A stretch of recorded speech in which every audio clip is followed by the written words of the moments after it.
on here?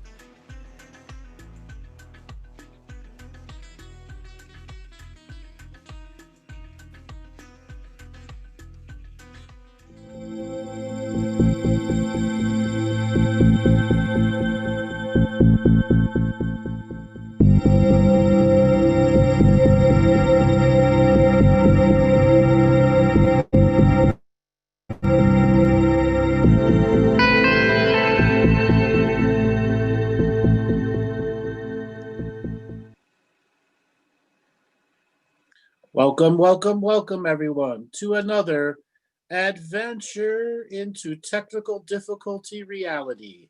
There we go. I am looking different because I am on my iPad right now. My trusty MacBook is having a charging issue, and it didn't want to charge. It just said lower power, lower power, lower power. So yes, you're going to be looking at me from an odd direction at this moment. I can't see the chat room right now because the iPad version of this thing actually sucks ass. So I won't be able to do what I normally do, look at the chat. Today is going to be a regular call-in show, and everybody's got a whole bunch of people who've already got their hands up. Oh, well, everyone lowered their hands. So yes, this is going to be a call-in show. If you have already called in the last month, we do ask that you wait another month before you call in again. The next thing is everyone gets about 15 minutes, and we try to give as many calls in as we can. So this is a Ask Me Anything show. It is not just your purpose in galactic history. I understand a lot of you are new and want that, but sometimes it's quite fun for me, the person that's doing this all the time, to be engaged in a different way. And I asked you to be open to a different way to engage me. I am not your common light worker. I have jokes, I have a personality, and I do answer personal questions. So I'm opening it up to the field right now of any form of conversation. So wherever you're at right now, if you want to come and be a part of the live Zoom room, which is where we choose callers, and normally I'm able to look at the chat and comment and make things, but right now I won't be able to do that for this show. Robert has all the information on the screen right here for you.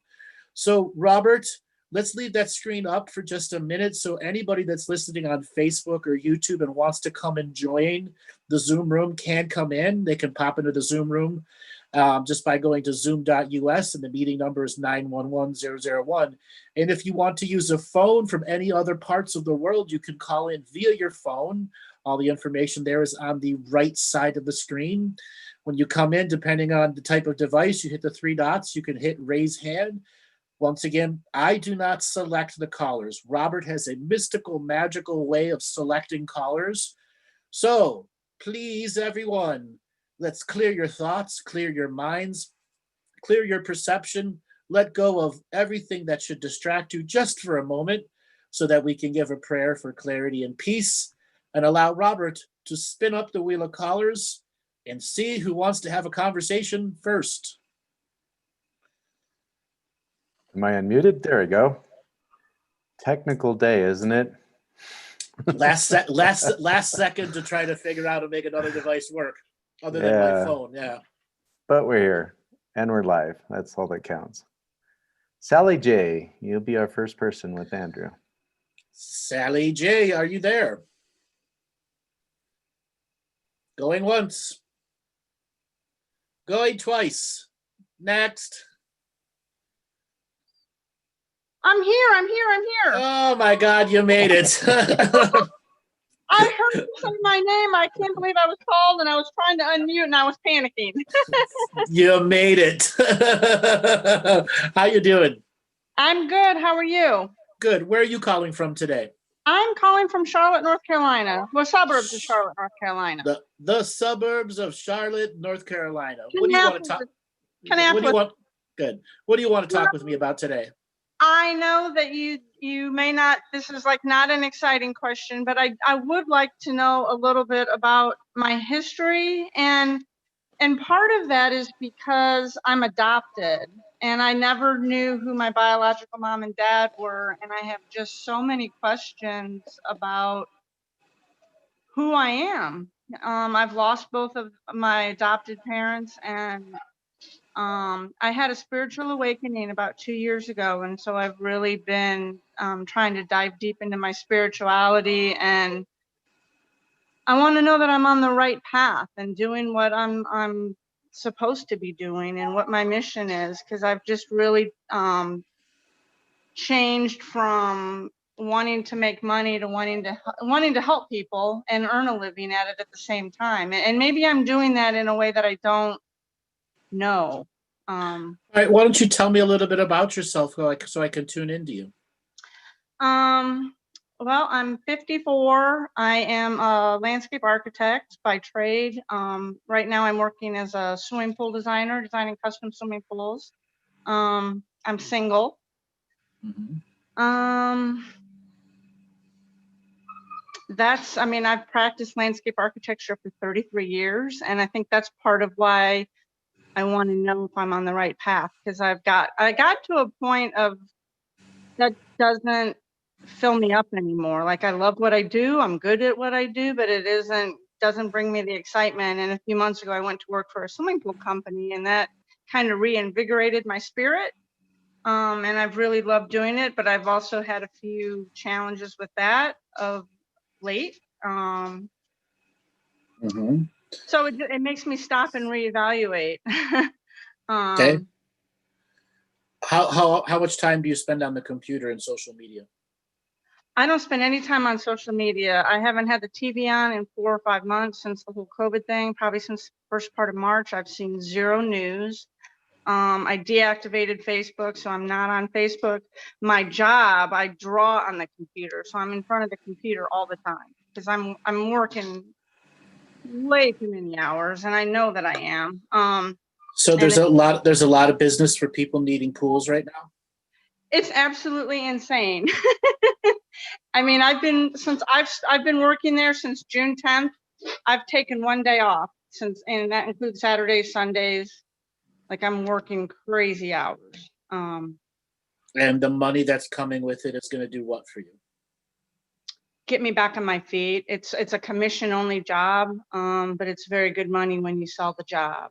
And so, I've actually been struggling for a couple of years financially, and I think part of that, I was trying to start another business. I was trying to start a jewelry business. I make custom jewelry as well, and with my spiritual awakening, like, I just have this love of crystals. Like, I love working with crystals and making things. So there's a lot of art and creativity in my life, but I got to a point of that kind of sucked me dry, and I didn't get it off the ground. So Okay. So the job that you currently do now, do a lot of these designs have to go to a bid and then be approved? And how many are approved and versus unapproved? They do. I'm always going up against 3 or 4 other companies. So what is the percentage of accepted versus denied? It varies. I've sold 6 pools. I had 2 contracts that are going to come in today, in 2 months, and that's pretty good. I mean, my sales manager said if I sell 3 to 5 per month, that's really good. So yeah, but what is the money that's 3 to 5 per month versus the hours that you're working? I mean, those 6 pools is about $25,000, so it's good money. And that, I mean, I get 6% of the cost of the pool, and the pools that I've sold so far are between 60,000 and 115,000. Right. So the amount of hours that you put in Mm-hmm. is how many? Oh, I'm working about 80 hours a week right now. Times how many weeks? 8. Hold on 1 second. I'm going to do your math. It's going to scare you. I don't Okay, 1 second here. 1 second. I think that's how a lot of people feel about math sometimes. Mm-hmm. 1 second here. Here we go. Calculator. Where'd you go? Are you going to tell me how much I've earned per minute? Okay. So 80 hours per week times how many weeks? 8. So 640 hours divided by 25,000 is you're making about 2 cents an hour. Hey, great. $8, less than $8 an hour. Okay. Do you like making $8 an hour? No, no. And I mean, I've sort of reevaluated that because I've had some issues like the last 3 or 4 days. Because you're burned out. I'm burnt out and I'm not seeing eye to eye with the owner of the company in some areas. And so we had a discussion today and I let him know that I'm not happy about some things, but then I had 2 pulls come in today at the same time. So if this pool person wants you in your designs, they have to pay a retaining fee for you. They don't pay. We design for free. We design the job for free, and that's their business model, not yours. Correct. If they want to retain you, there still has to be a base retainer. So your 640 hours doesn't come to $8 an hour. Right. Well, I've had my own business as a landscape architect before I came on board with these folks couple months ago, and when I had my own business, I got I went and I met with the customer, I sent them a contract, and I got the contract before I did the design work, so it was guaranteed income. So I made a mistake on the math. It's actually like $36 or $37, or somebody's saying $39, but I bet you've worked more than 640 hours. Probably. I didn't work very much over this past weekend and like the last couple of days because I've been upset. I'm sure you did 10-hour days, 12-hour days. Oh, absolutely. Let's be blunt here. You can't continue to do this. No, not at that pace. I cannot. I know I need balance. And okay. I do. And you're having issue if you're having issues with the owner already. What's going to happen when winter comes and no one's buying pools? Yeah. Okay. Yep. Well, that's what's made me, in the last couple of days, I've just kind of stopped and been really like trying to reassess everything because I'm not, I love being creative and I love the job when it's going well, but I don't want to work 17 hours a day. I don't. So part of your Akashic record is slavehood. Indentured servitude. Really? There's a huge part of you that were several lives in a row where you're come from the Irish background as an indentured servitude, virtual slave. Workman. There's another couple lifetimes where you came from China where you were a slave labor here, like the coolies. So this is past lifetime. Absolutely. This is past life. And the whole American dream, you can work your way out of it. Well, the 1900s had that full of dream, and basically people worked themselves to death in sweat houses. Yeah. And it's no different right now. You're just doing it in front of your own computer.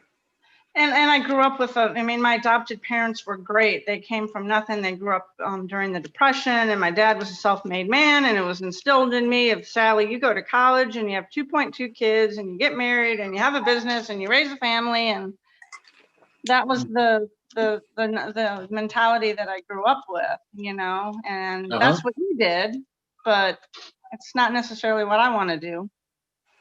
And yet I'm 54. Okay. So what else is passion for you other than crystals? Anything creative. I mean, I love sales. I love talking to people. Yeah, but that isn't gonna turn to an immediate job in COVID. No, and I think that's why I went to this, like people staying home, and with the COVID, the landscape industry, the home improvement industry, the pool industry is crazy busy. So like I've been grateful to that there's work. A lot of people don't even have work. I'm grateful I can pay my bills. But ultimately, you're not going to get any more. Anymore. Future out of yourself unless you make your own business. I would like. But you're not financially stable enough to make your own business right now. Correct. You're also not emotionally stable enough right now to go and leave one situation and make another because you've been working too hard. I'm not, and I've had a pretty, maybe you're reading my energy. I've had a pretty emotional few days. It's not about the few days. It's actually about the last 6 years for you. Oh my God, you're good. Now, I've been reading you as an Akashic record reader since the moment we've talked. Yes. So all this advice I'm giving you is trying to direct you to a greater purpose.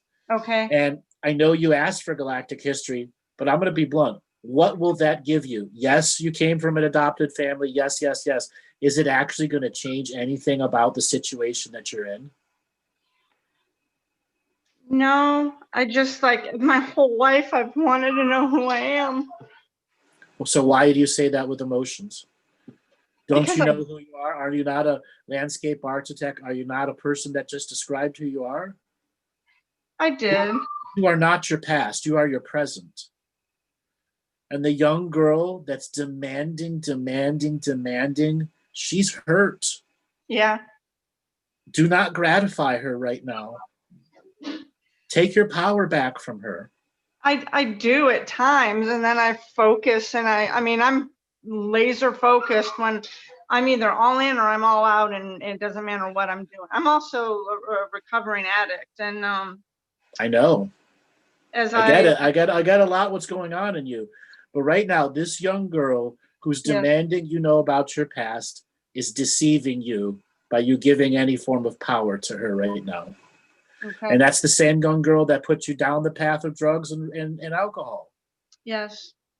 It's the same rebel that's trying to ruin your life right now by making you think you can work all these hours and survive. And how do I tame her? How do I put her away and like own my power? You got to fire her. You literally got to fire the bitch. You are no longer an application to me. I'm firing your ass. Pink slip, no severance. And you got to hold that energy hard and stop looking to her for advice as a consultant. I do that. I seek approval. I seek love. I seek validation. And you think your past is going to give you any validation? No. It isn't. It really isn't. It really, really isn't. What's relevant right now, your past is telling you indentured servitude. You got to do the inner child work. You got to sit down, do the ceremonies, do the rituals, do the cutting of the cords, do the contract revocations, make that daily practice into the 90 minutes of A+ effort. Start with blanket forgiveness every day. You can cut your number of hours you're working down from 8 hours a day to 7 hours a day or 6 hours a day. Then give yourself 3 to 4 hours of personal practice. And if any contracts come through, that's money in your pocket. But right now, you've got to cut down the amount of hours that you're working for completed contracts. What's going to come in is going to come in. Okay. And then you've done some of this inner child work, you're going to have to make a big assessment of what it is that you want out of your life. I'll be blunt with you. No matter how much you love jewelry, now's the worst time to get into jewelry. Everyone, mother's trying to sell jewelry right now, and they're all falling flat on their face. There are no festivals and no concerts going on. That's where 90% of the jewelry buyers are buying. Right. Yep. I had some shows early in the year that got canceled that I was going to go to. And that's when I went back to, like, I put the jewelry down. And I had gone to a spiritual psychic, kind of my mentor, and I had a reading from her and my spirit guides. I'm also not able to get past a relationship that I was in for very toxic, dysfunctional. Which is still affecting you now, and which is why the rebel girl is still there, because you're unhealed from all of it. And I'm trying to heal, like, and the cord cutting, like I continue to do that, and like I'll put this person out of my mind, and then a month later I can't get him out of my mind again. I don't know if he's thinking about me, but his energy's all over me, and I just can't seem to shake it. Because you overworked yourself. You have to realize that you have an imbalanced life. I do.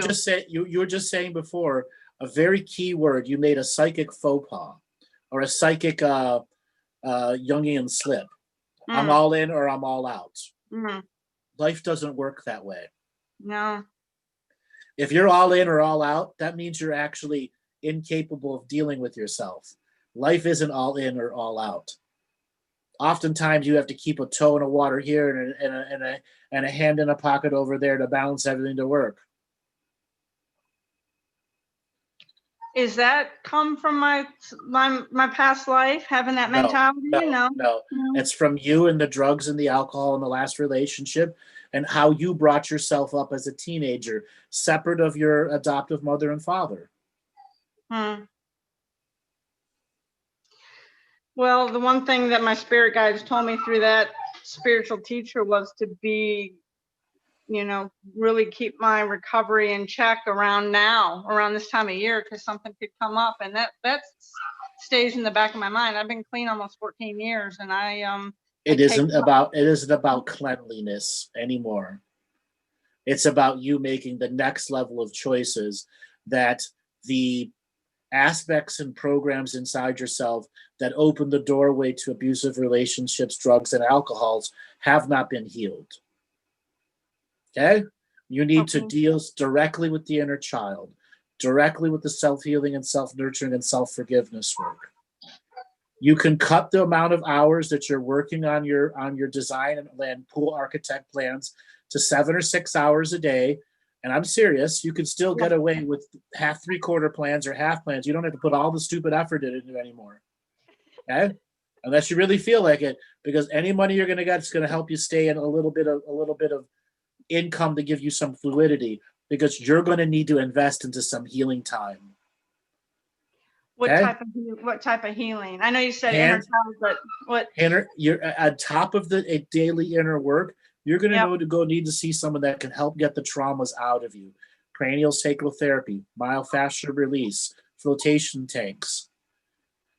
Okay, you need to help. So you need to start letting people do some of the heavy lifting, which is you doing the inner work, so that when you go into a cranial sacral therapist, they can do an equal amount of work. So when you go back to your inner work, you get more and more accomplished by getting the actual programs outside of you. Okay. Right now, you don't have enough money to afford 10 cranial sacral sessions, do you? No, you don't. But you got to put that on your list of stuff to do. Otherwise, I recommend you can't do one a week or one a month. You'll never get anything really done with yourself. You got to do like 2 or 3 in a week, and then the next week 2 or 3 in a week. But that 3 weeks before, you have to do the self-healing, the self-nurturing, and then that 2 weeks we're doing intensive sessions. You got to keep on the daily practice, keep on the meditations, keep on doing the things that heal the inner child. Okay.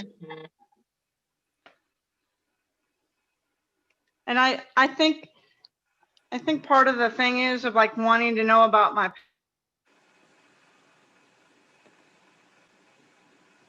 Are you there? I don't know. That might bring me some healing, but doesn't sound like that. It's stemming from that. No, as I told you earlier, you're not going to get anything out of it. Okay. You're not going to get. You are in a situation. You have to face those things, and everything I'm recommending here is you go out and do on your own. I'm not selling you a course. I'm not selling you a concept. I'm selling you how to figure out how to do on your own, and I'm not charging you anything. So you understand the work that you have to do is solely on yourself. Yes. I'm willing. I'm absolutely willing. Okay. All right, darling, I got to let you go and move on to the next call. All right, thanks a lot. All right, Robert, let's spin up the wheel of callers and see who is next. All righty, next person will be Faraday. Getting the signal to unmute. Hello. Hello, where are you calling from today? I am in Crossville, Tennessee. Crossville, Tennessee. Welcome to the show. What did you want to talk about today? Well, I've had experiences my entire life. I don't know if I died or had near death as a baby and a child. I had numerous surgeries and pneumonia, convulsions, all that stuff. And so I started when I was 4 having experiences like I saw 4 translucent beings holding hands 3 feet tall.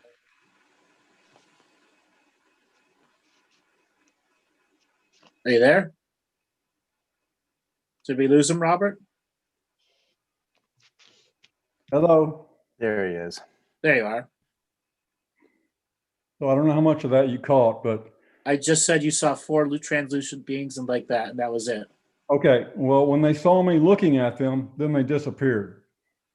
Since then, I have had UFOs in my life on a continuing basis.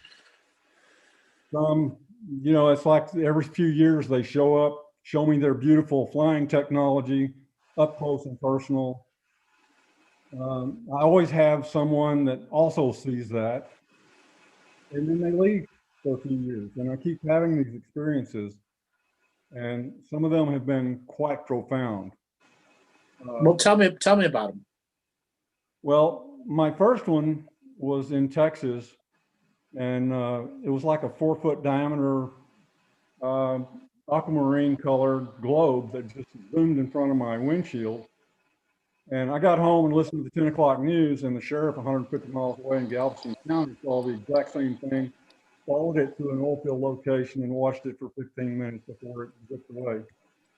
So I always have confirmation every time. Years later, I own a lake house and at Lake Brownwood, about 100 miles away from the nearest Air Force base in Abilene, maybe not that far. And there were like 5 white, the divine white globes, right, that appeared over the lake, probably 100 yards away from me, 150 at most. I'm a private pilot. I know what planes look like. I can actually see the planes 8 miles away at the airport, in the air. These were like right up there, not making a sound. Then they just kind of like blink out. And I would say in my head, do that again, please do that again. And then one at a time, boom, boom, boom, boom, boom, they light up. And I tried to take a picture of them. I had a really nice camera at the time, a Minolta Maxim. One of the first, SLR autofocus,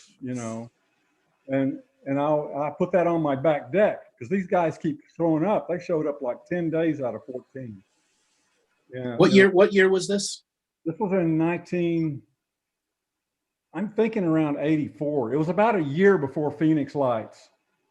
But every time I would Phoenix Lights were in the late 90s. 90s. Okay, you're right. It was 90s. This was probably 91. I had gone back to college, and so I reach for my camera and they just blink out. But then they would always come back the next day. And my son saw them. I had a friend that pulled over on the side of the road and met me one place, and I showed him, pointed one out to him. He saw it, didn't want to talk about it. And so then I had a lot of experiences at Mount Adams in Washington. I had 5 8-foot tall robe hooded beings around my bed. They kept waking me up at 3 o'clock in the morning. What year was that happening? That was in 2007. I had been doing a lot of heavy meditation, and there is what I call geometaphysical energy. In other words, the energy is conducive to contact there. Yes, there are specific places on the earth that make contact very easy. So we had my first weekend there. I saw a little orange light over by Mount Adams, and it kept getting bigger and brighter, and then turning yellow, and then it turned white, just like I saw at the lake. And here this thing comes zooming, and it's like 13-mile trip in about 5 seconds into the field right in front of me, 100 yards away, and then does a 90-degree turn, shoots up straight up until it's the size of a star and stops. And I've just had, all kinds of magical experiences like that.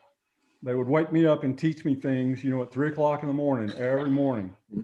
What do they teach you? Well, mostly they just demonstrated things. Like they demonstrated time travel to me. Okay. I'm sitting in a chair. I wake up at 3 a.m. They wake me up. I sit in a chair and I meditate. I know exactly what time it is, and I close my eyes, and I haven't gone deep or anything. I've been there like 2 minutes, and I open my eyes, and they have pushed me 30 minutes into the future. And so then I close my eyes and meditate for at least 10 minutes, open my eyes, and I'm back where I started. I'm back 30 minutes before. It's, so I had that. I had the 5 beings that showed up, and I mean, they just, they woke me up so softly and gently. Like my eyes were sticky glued together, like like you go to an eye doctor and they put those drops. It's kind of a cottony, sticky feeling, and I couldn't, I'm rubbing my eyes, and I mean, I just sat bolt upright in my bed at 3 a.m. And finally I began to be able to see them. It was a slow, gentle awakening to their presence. And then I could see them fully. There's no face, there's no nothing, just these hooded robes with nothing inside that I can see. And I wasn't afraid because I've had a lot of experiences with spirits and even ghosts. And so I just said, well, if you're not going to talk to me, I'm going to go back to sleep. I mean, nobody said, I was like 5 minutes, nothing. So I just laid down and went back to sleep. And, I don't understand, should I pursue contact? How do I go forward with this? They just keep coming in and then they leave, and I may not see anything for years. And then something really dramatic happens. And, I'm just at a loss as to why all this is going on. Yeah, 1 second here. We're having some people in the chat room that are making some people's life cells. Robert, can you boot the 2 people that are causing the issues right now? They're private messaging me some really nasty ass stuff, and they're using racist swear words. So psychedelic idiot god person and this other Eric asswipe hole. You guys are banned from the group. You can't use racist things. You're interrupting this guy's chance to be good. Trolls be gone. Okay? It's done. Okay. And Robert, I know there's a lot of really good people in here.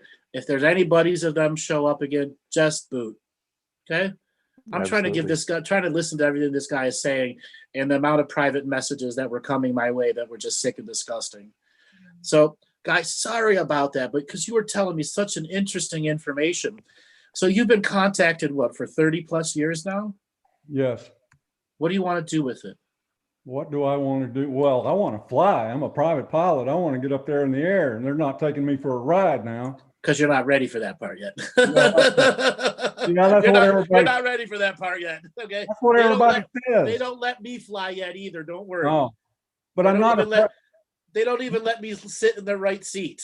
I'm not afraid. I'm not.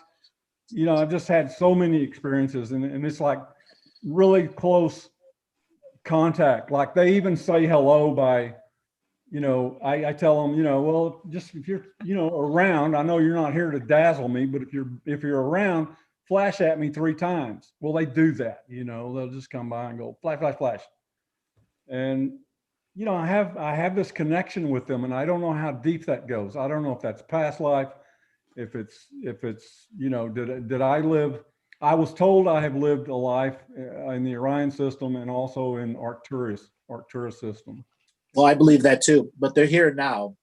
Yeah. And if they're here now, there's something about you that they're trying to activate in you to make a different level of communication so that you will be able to talk back to them in a unique way, and then they can teach you other unique things. Well, I'm open to that, so let's get it. You got to set up a framework in which they can function with you in. They've shown you a framework of what they can do and how they communicate to you.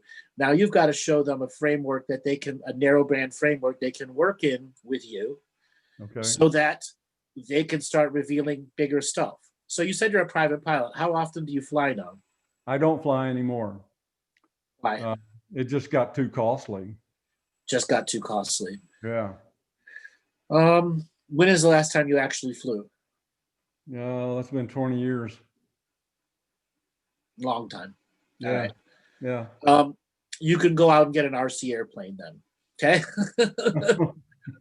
They do work. Well, and get it high up in the sky. One of those RC airplanes has got a video camera on and all that stuff. Yeah. Get it high up in the sky and start talking to them in the sky and say, show me a ship. Oh, okay. Follow this plane. And the next thing is your personal mind can communicate to them. Yeah. The reason there are a bunch of robes with no bodies inside it is because they're waiting for you to communicate back at the next levels. And this goes for a lot of other people that just see robes with no bodies in it. They can't necessarily reveal themselves because you might instantly have a fear of their actual true form, or their true form may be very angelic and they don't want you to pray to them. Well, I'm not Okay. worshiping anybody. Yeah, but until it's in front of you, it's totally different. Okay? All right. It's like if you walked out your door and a grizzly bear walked up to you and tapped you on the shoulder and said, can you give me a light for my cigarette? How would you react? Well, that would be In reality, not ego, all right? yeah. It'd be like, motherfucker bear! And then maybe 2 hours later, did it just ask me to light its cigarette? Okay. So why do I need a drone or something? I mean, I communicate like Hand-eye brain coordination has a whole different mental space you get in when you're flying. okay, yeah, I get Okay. that. And you engage that mental space in a different way. Yeah. Okay. And drones are cheap. Okay. Yeah. They're like $40 now. Yeah. You can even go make them out of your own cardboard foam board. Yeah. Okay. But just buy the engine, which is like mental space you get in when you're flying. So ultimately, it's about you entering that different zone so that when you're flying through the sky, they can start buzzing your ship. Ah, okay. Okay. And then what are you going to do when they start buzzing your ship? Well, I'm going to say beam me up. You're not ready for that. Sure I am. They're saying, take pictures of me. Oh. Okay. They're going to be like, all right, I need the money shot coming from you here. Well, I've had a lot of pictures. I took pictures of them. Of course, the camera only sees them. They're like hiding in the infrared only, right? No, they have the capacity to open up on command if you ask them to do it the right way. Well, they certainly do it with light. Yes, absolutely. No, they'll totally decloak and allow your camera to do it if you start talking to them. That's what I'm telling you.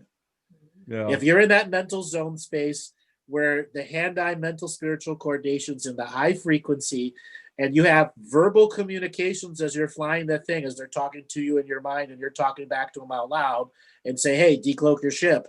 Let me crash my drone into it and take a video of it. Okay? That would be one hell of a video to put up on YouTube, wouldn't it? Well, yeah. Oops, I just crashed my drone into an invisible spaceship. I think there's a little black mark on it. A little black mark on it, exactly. And then they can come down and land and you can exchange insurances. They've got Arcturian insurance that'll cover your drone, don't worry. I don't think Allstate's gonna cooperate with that. Exactly. Allstate's not going to cooperate with that. The situation within is they're asking you to step up your way of communicating back to them. And some of the instant gratification, put me in the pilot seat, that just doesn't work for them. You've got to go through their trust space. You wouldn't just put your 5-year-old kid inside a 500 horsepower Mustang, would you?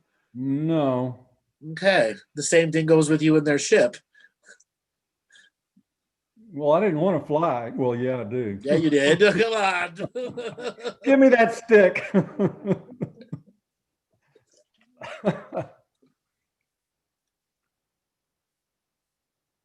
So, I mean, my communication with them reached a point, Andrew, where I'm in this field, this open, empty field at night. And I can see them flying, and sometimes they'll light up really brightly, and I've seen with night vision, I've seen like ships up there that they'll be going opposite directions, and when they get to the same point in the sky, they stop and they're right next to each other. Or I've seen two side by side and they come along and they stop. Mm-hmm. And I've had communications where it was like the magic I experienced at that place, 5 months there. there was like this feeling in the depths of my gut that I just knew I had a lot of knowings. I had, this energy is strong, and I had waves of this energy flowing through my body, and I felt like I could manifest anything. And I would tell them, I would say, I was like childlike, exuberance. And I would just be out there in the field and say, unleash the white magic from the heavens. And they would do something that looked like a meteor, just a shower of white sparks, divine white sparks everywhere. And my wife even saw that. The power went out one time, and we went outside, and it was a small community, and it was complete darkness. And I did that, and this thing like appeared out of nowhere, bright light like a meteor, shot to the left, disappeared, instantly reappeared, and then shot back from left to right to where it started from. So, and it's like the childlike exuberance. It's like, and it's a knowing. I knew that I could go outside in that darkness with the power off, and they were going to show up. I knew it before it even happened. So that's the kind of communications that I've had in the past. Now it's time for you to step up and start recording documents, having conversations with them. Instead of just playing around, go to the next level. How much more proof do you need they're real? None? No, none. None. Absolutely none. So are you ready to stop playing and start doing something super serious? And maybe they might let you fly the ship. Okay. Yeah. Well, you can haggle with them. I do that all the time. Yeah. Okay. All right. I will take your advice. Haggling is your human legacy of this world. We come here and we get quadruple PhDs in haggling. Yeah. Okay, well, I've got a golf course in my backyard. I'm gonna go get a drone and start going back there and flying that thing. Go get an RC plane instead of a drone. You could get a drone too, but you could also just go look on the YouTube for RC plane kits. They can go much higher, much faster, and they have some RC jet kits that are pretty cheap actually. That can go like 160, 180 miles an hour. You know how much coordination you have to fly one of those? Not a lot. No, not a lot anymore. They're auto fly modes. Oh, okay. Okay, and you can fly on the foam board ones first. There you go. Okay. All right. Learn to fly on the cheap ones. Very good. All right, brother. Thanks a lot for calling in. Thank you, Andrew. Yes. All right, Robert. That was another interesting caller. I believe we took care of the other troll that came in there. And spin up the wheel of callers and see who is next. Okie dokie. Christopher K. Ford. You're getting an unmute signal. Christopher, are you there? Hi. Hi, where are you calling from? Calling from Cambridge, Massachusetts. Cambridge, Massachusetts. Welcome to the show. What do you want to talk about today? So I'm here with my wife. We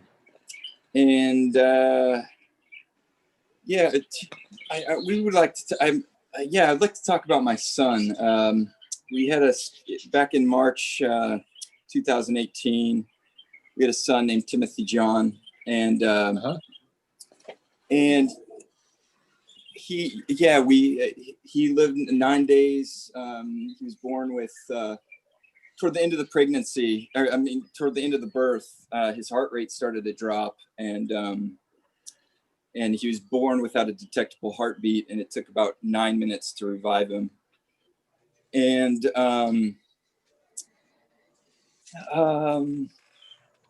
let's see. Tell me your story. What's that? What is it you want to know about him? Yeah, so I guess, babe, what do you want to know? Part of what I've been wrestling with is I kind of feel like it's my fault. And I guess I just would like some peace knowing that that he fulfilled his life's purpose in those 9 days. And that it was meant to be, and it wasn't really my fault. It is not your fault at all. The way babies work, when they're the fetus in the womb, they're planning a lifetime.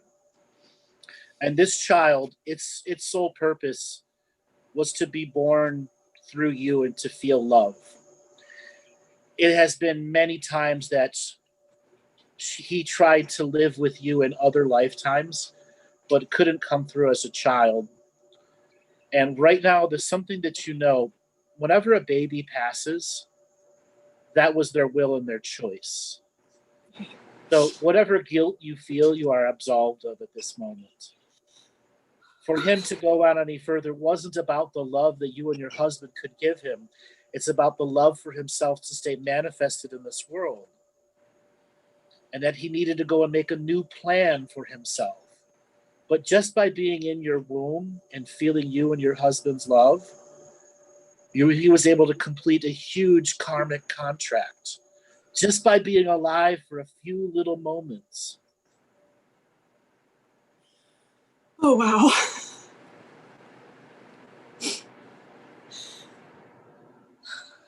Thank you. You're welcome. I think that I really needed to hear that. It's been so difficult for me. Okay? You are absolved. Absolved of all the shame, blame, and guilt.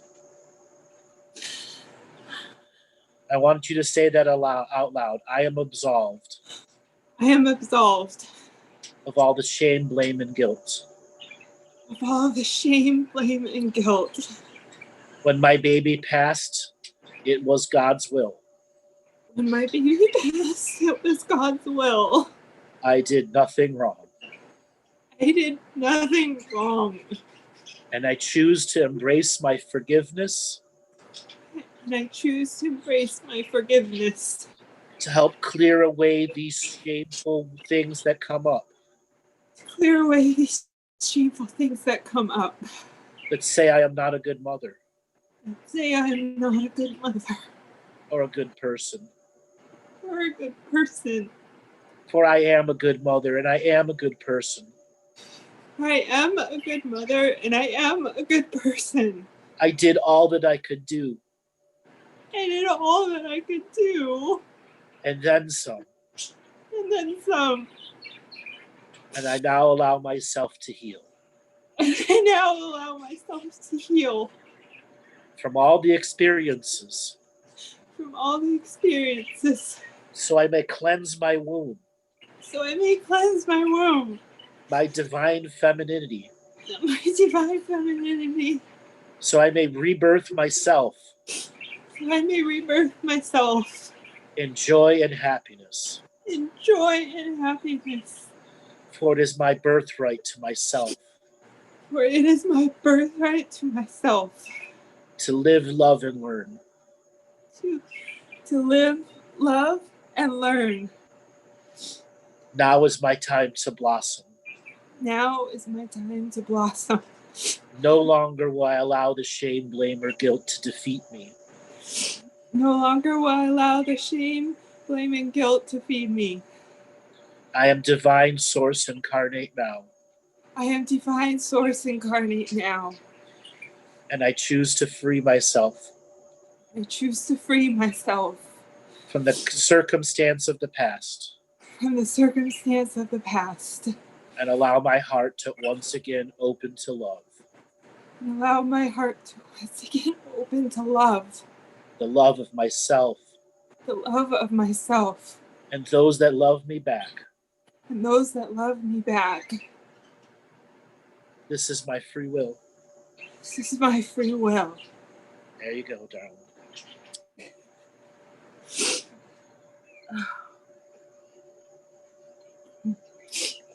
Thank you, Andrew. You're welcome. It's my honor to help you through this. Thank you. Okay. Thank you. Are you gonna try to have another child? Yeah, we got it on the calendar for tomorrow. He's got it on the calendar for tomorrow. Well, that's a good date. There's a big solar CME solar flare coming in. Right.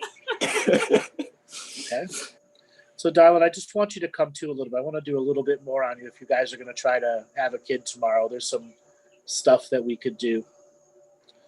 What kind of device are you on, a phone or a computer? An iPad. Robert, is there a way for them to get the sexual healing revocation and have her read it? And then we can do a group community healing on her? Let me figure it out here. Gotta find it. The sexual treatment to the future. Yes, that one. Yeah, I'll do a screen share on this. And everyone will get to see it.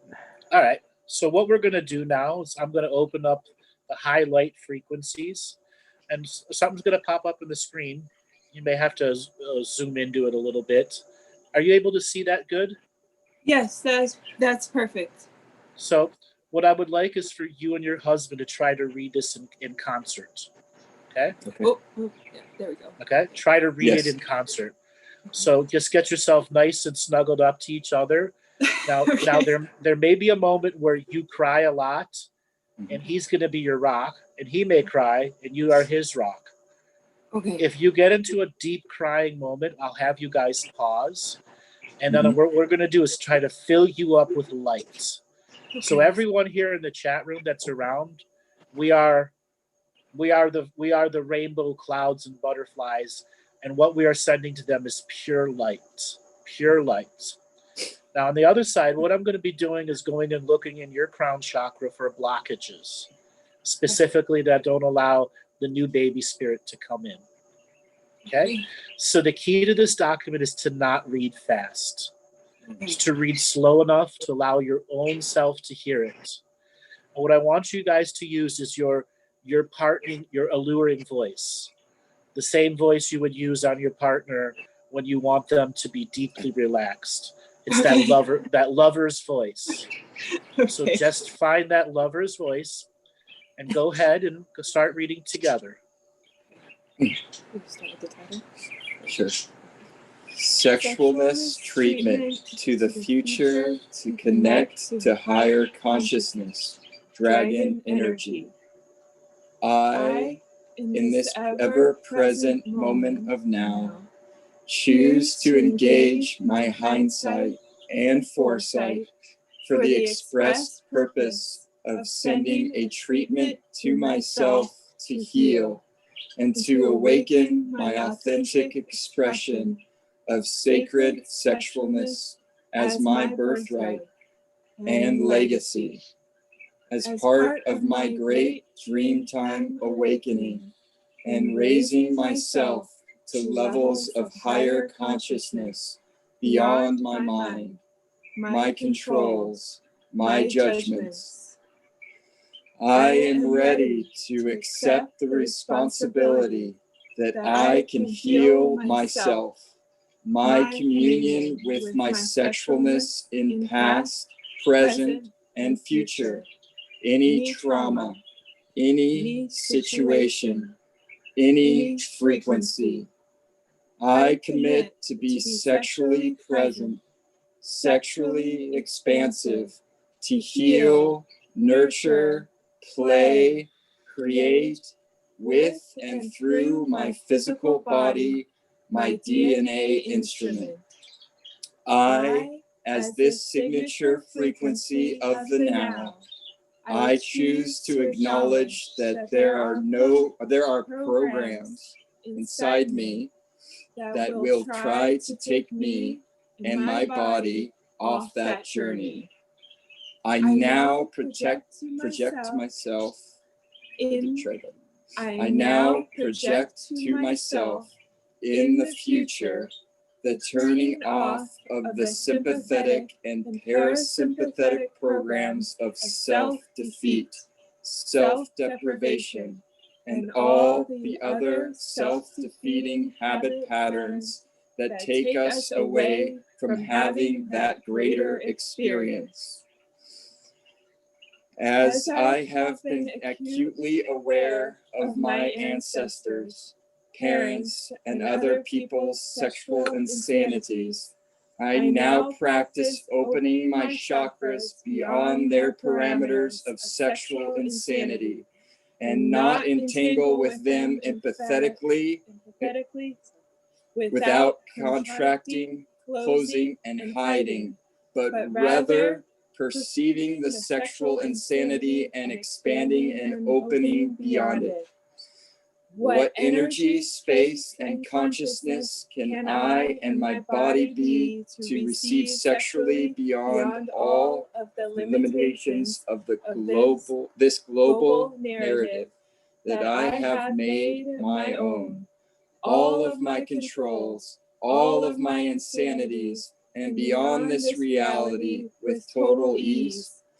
And everything that does not allow me to perceive, know, be, and receive what that is, I now destroy and uncreate all of it and dissipate and release it from my body, my frequency.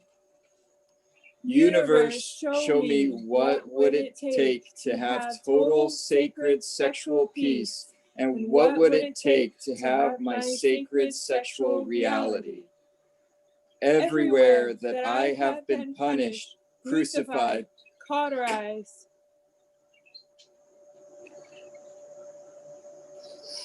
It's all right. Let him cry. Let him cry.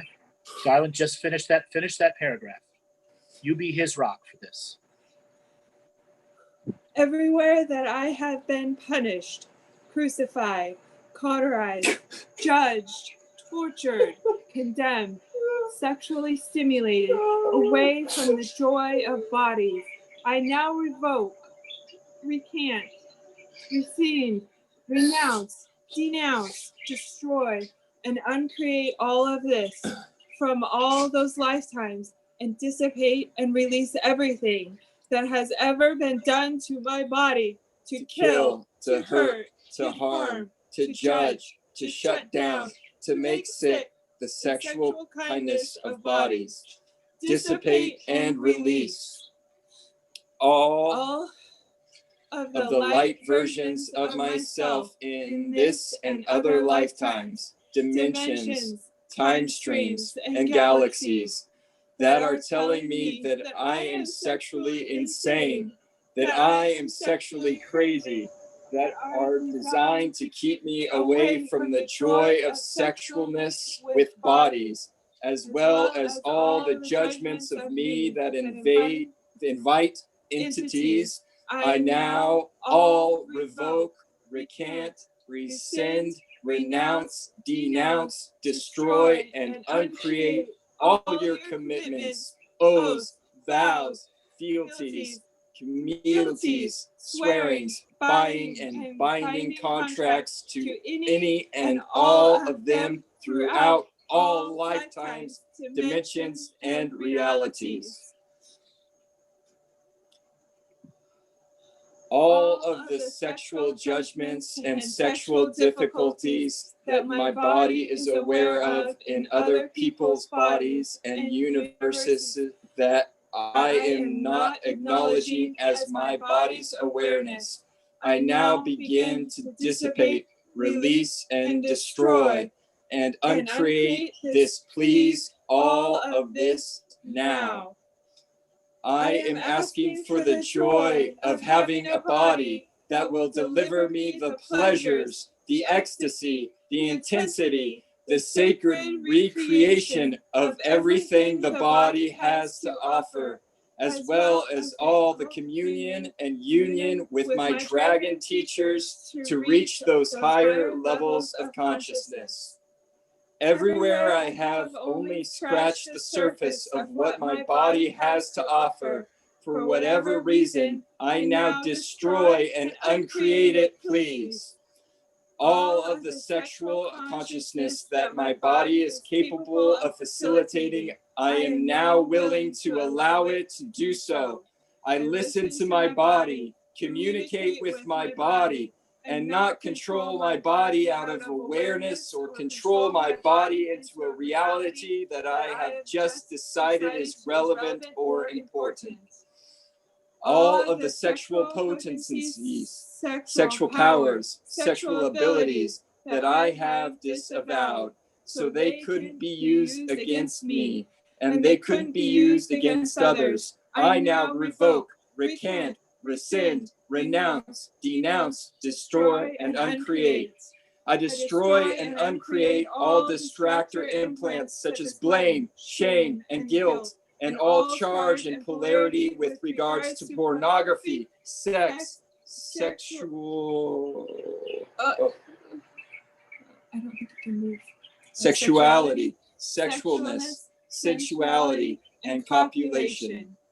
Everything that does not allow me to perceive, know, and receive my ability to transform all energies through open sexual possibilities. I destroy and uncreate.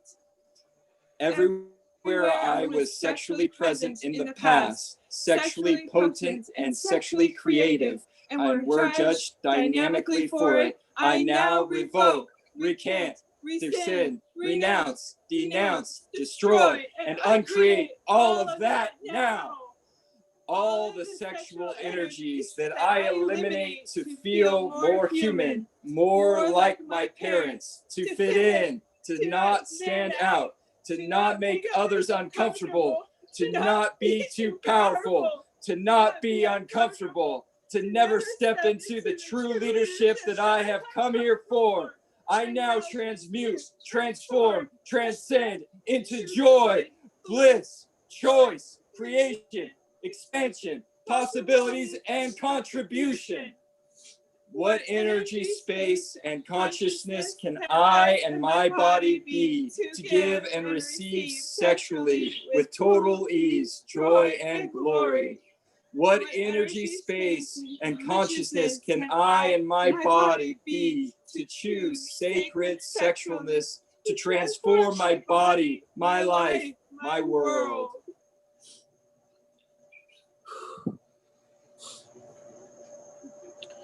I now focus onto my spirit eye between the eyebrows and allow my left and my right brain to come into harmony and form synaptic connections and create a superhighway from the brain to the heart, dropping the brain into the throat, switching off the medulla oblongata at the back of the neck, and allowing the brain to sink down into the heart, down into the tailbone, exploding the photonic light energy in the heart to radiate out 1,000,000 miles up and down the spine, right and left, back and front, connecting to the central sun and all the way down into the earth, grounding the totality of my I am self into this physical body.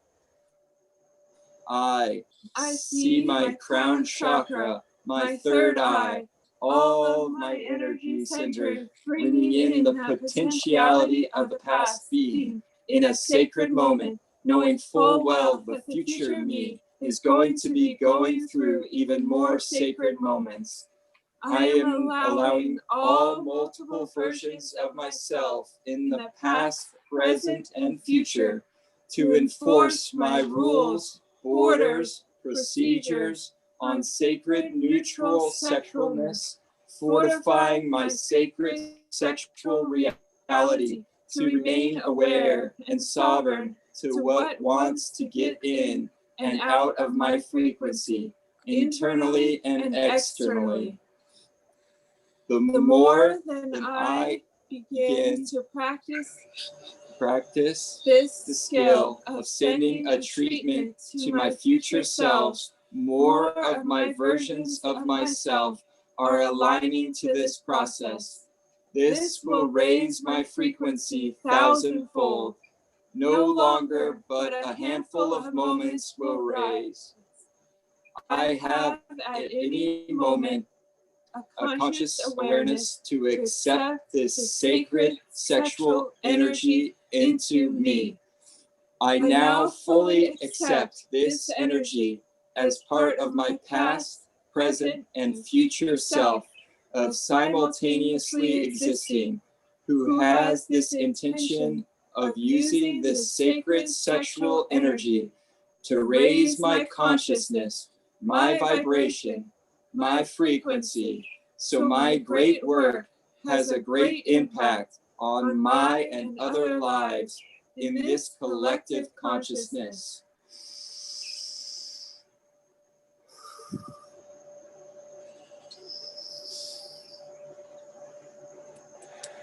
I now accept that energy into the very structure of the cranial sacred pulse.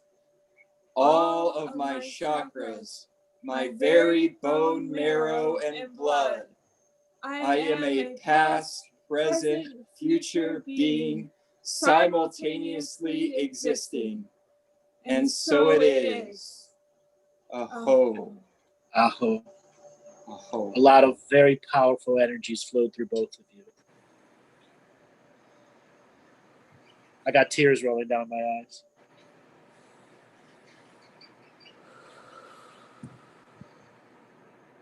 How do the two of you feel? At peace. At peace. And I kind of feel like I'm gonna explode. The two of you needed to get back into sacred sexual syncing. When the child had passed, there was a breakage in your sexual bondage.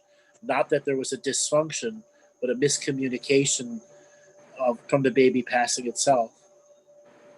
Okay? Now you're linked again, and there's not these distortions between you. Awesome. Okay? So at the moment that you were crying and she was going on, what was inside you at that moment? I think it started at the word crucified. Nothing in my it was an emotional response. It wasn't anything in my I was thinking of specifically. And then It was something deeply repressed in you. Yeah, I guess, many years of repression from, molested when I was 5 by a next door neighbor who was 10. And then like years of just thinking masturbation's a sin. When the first time I ejaculated, I thought I was going to hell, like that first time.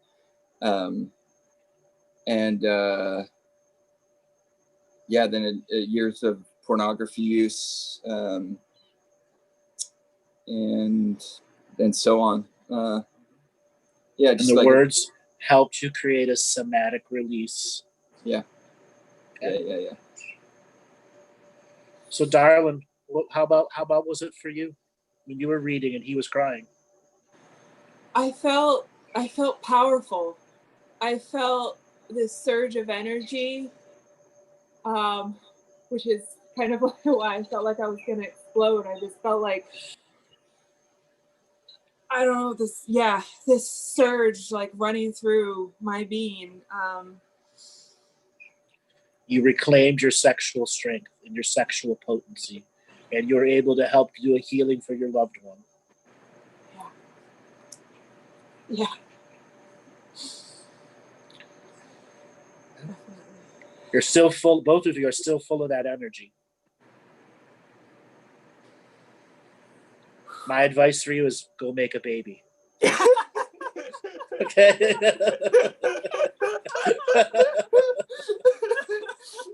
Oh boy.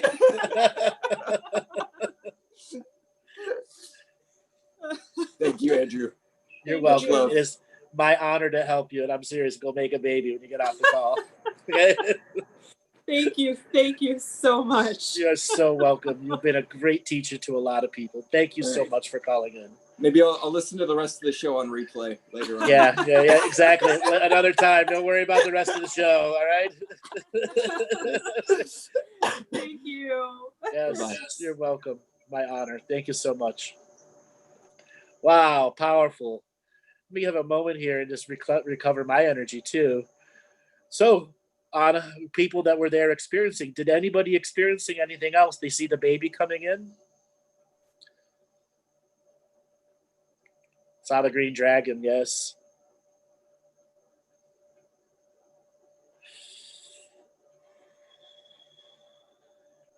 The irony of the trolls followed by this. It's just the system trying to lower the frequency. And what did we just do to it due to the trolls? Fuck you, bitches!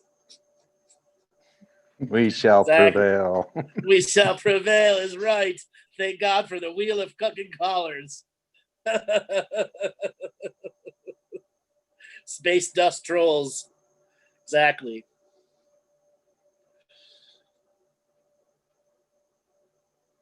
All right. Hold on, what's going on with my screen?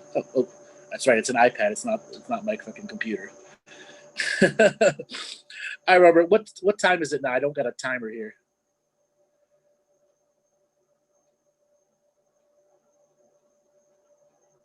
Robert, are you there? Yeah, I'm muted. It's 10 after. It's 10 after. All right, let's do another call. All right, zinging along here. Ellie Scully. Ellie Scully, are you there? I'm here. Can you hear me?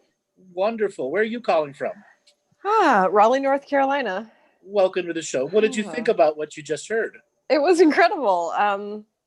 I felt a little bit like as though perhaps the man in that situation may beat himself up a lot so he could possibly feel the pain a woman would go through to lose her own child.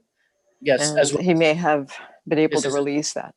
As well as his admission that he was sexually abused at a young age.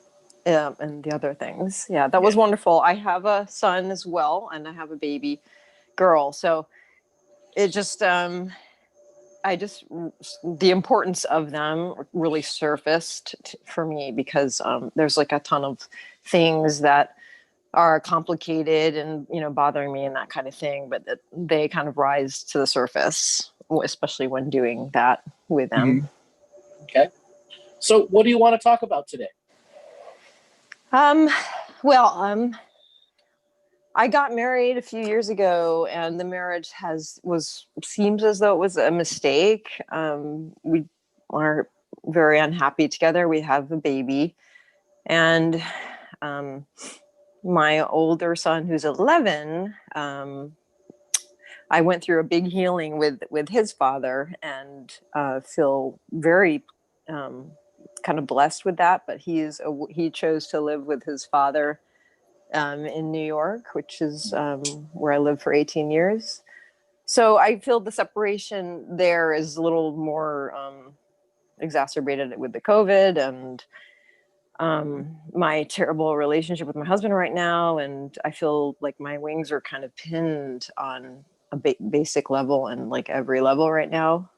Okay. So what's really wrong between you and the current husband?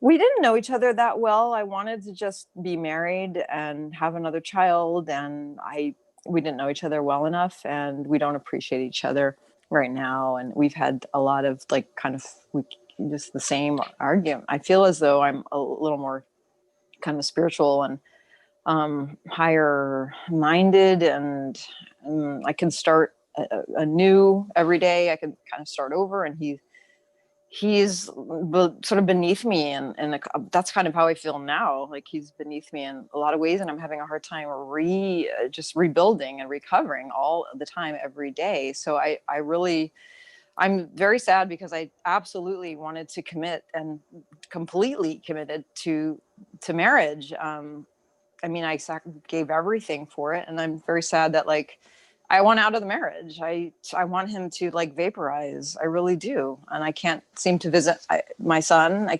I'm not allowed to bring my baby to go to New York because he's jealous of my ex. And I feel like by making this choice to get married and settle down, in part it was to provide stability for my son, really. But in fact, it's driven this bigger wedge between us. And I just don't know why I did all this, aside from really wanting to have another child. Hold on a second. You just answered your own question. And there's a part of you that's not admitting you did it just to have another child, and you jumped into it, and now you want out. Yeah. I mean, I wish I didn't want out. But you want out, but what's stopping you from filing divorce? Oh, we're beyond in debt. He drove us down a very stupid path financially, and we have absolutely, we have a lot of debt, and we're working on kind of getting our house finished. So debt is keeping you aligned? Keeping me what? Keeping you in the situation. Yeah, and also I'm so embarrassed. Let me be truthful. You're in indebted servitude right now. That's how I feel. I feel absolutely like that. Then file for divorce and file for bankruptcy. I guess I'm afraid of bankruptcy. I'm more afraid of bankruptcy than divorce. And I'm very embarrassed. I'm humiliated that I've done this to my family. The only way out is to start over, and at least in 7 years you get to do something. And there's all this COVID aid right now for you. Do you think I'd be able? I mean, I have no money at all. I mean, I don't know how I'd be able to. So I mean, I guess I would have to start the process and see kind of what reveals itself. And stop being afraid of bankruptcy, because you honestly don't have any other choice right now unless you want to stay married to somebody that is exactly what you just described. Yeah. Right. We were building a house, and we have property, and everything's very bucolic, and I just love everything around me, and I appreciate everything I can. I guess I don't want to give up. I just the white picket fence. Yeah, I mean, it's just just home. I haven't. Yeah, so sort of like that. Yeah, so I just was ready to settle, and you settled for the wrong person. Definitely did. Yeah. Mm-hmm. And now you have a situation where the current husband is jealous of your past husband and won't allow your own children into your home. No, I think, well, I mean, I know what you're saying, but he doesn't want me to travel to New York with the baby, and he's just very, very jealous of my ex. And honestly, I don't have friends and a lot of support. So I've been talking to my ex about my son, and we have a lot to talk about. So he's jealous. Mm-hmm. Sounds like he's not a supportive being in any way, shape, or form. I mean, he was. I guess it changed, and he doesn't feel supported by me as well. So what changed? What changed? Your realization that he was not the person you married? I guess the shadow side came out. Yes, that. And the what arguments. Else? He's gaslit me. He's really disappointed me. He's humiliated me. What changed? So why are you staying? Because he ruined my credit with this house we're building. All the more reason to get out. I'm afraid I cannot find. Is he going to be ruined even more? You'll never survive. Is he going to ruin me more? Is that what you said? Yeah. Are you going to let him ruin you even more? Yeah, it feels very hard to raise my vibration. I'm better than this. Then get out of it. I don't know where to go or how to afford anything right now. But I mean, like I said, I'm sure that will reveal itself. If you put your actual mind into it and get over the fear and get out of this narcissist asshole's frequency, your genius will reignite itself. Yeah, So, do you have any family in New York right now? In New York? I mean, no. My family's in North Carolina, but they haven't turned out to be warm and fuzzy, especially because of my husband. So, because of your husband. So, if you talk to one and say, "I'm leaving my husband," are they going to be supportive or not? And are you just too chicken shit to ask?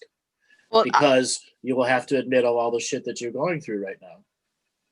They know. They're keeping me at arm's length and just not really.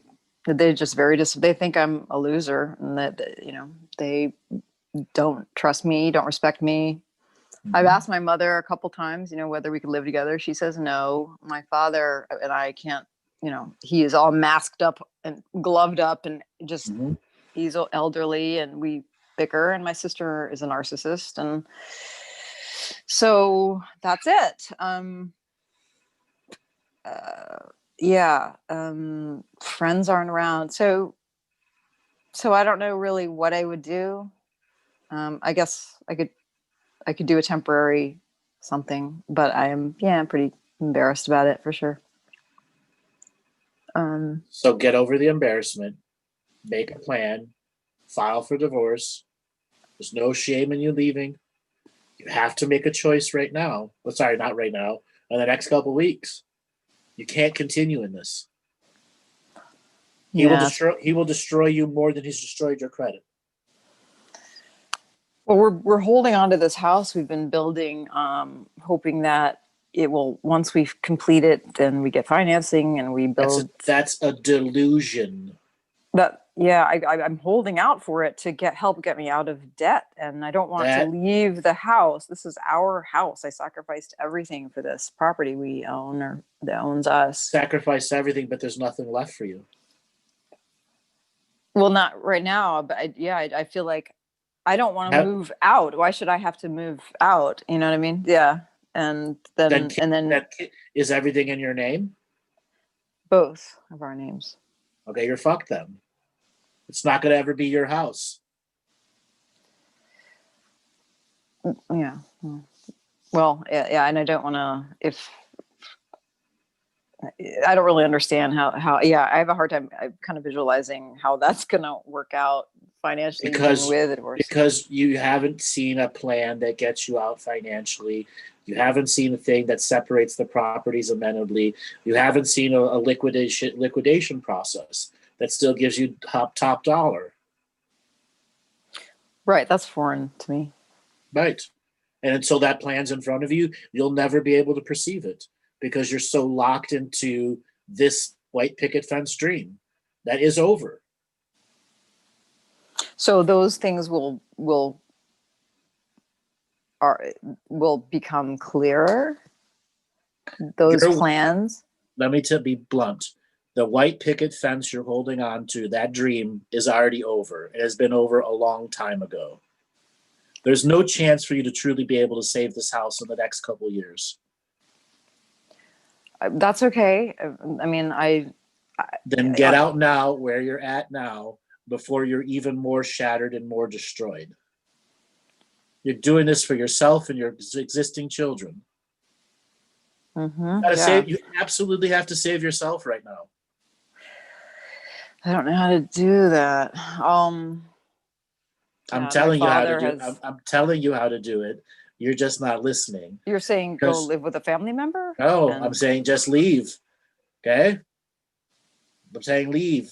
Find another small place. Talk to the current husband and say, we're done. Split everything. See a lawyer.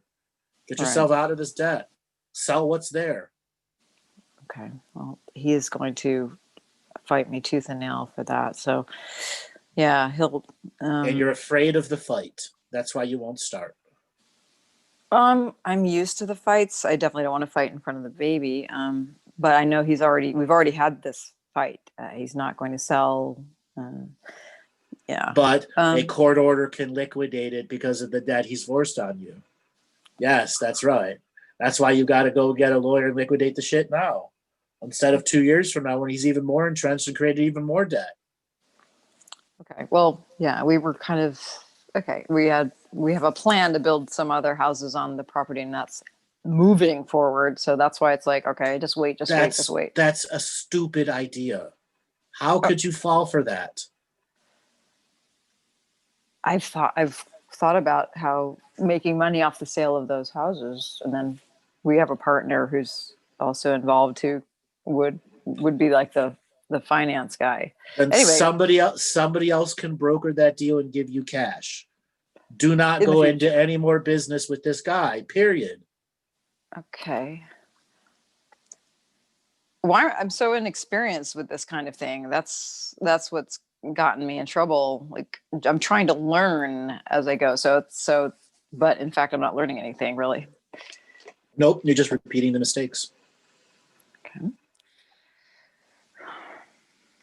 So is it possible that if mean, if like my husband is able to build and sell and make money off of our property and get You should out of never allow him to do that. never allow him to build houses on the property.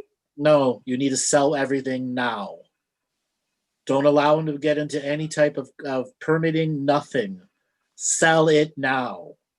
He Don't will allow- absolutely. Yeah, Okay, yeah. so he obviously will never agree to that. So this is why you're saying just have a lawyer do it. Yes.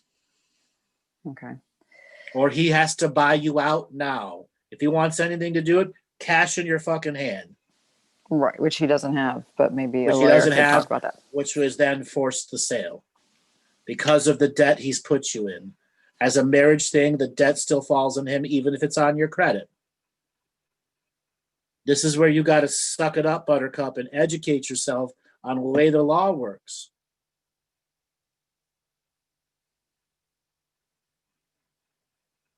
You still there?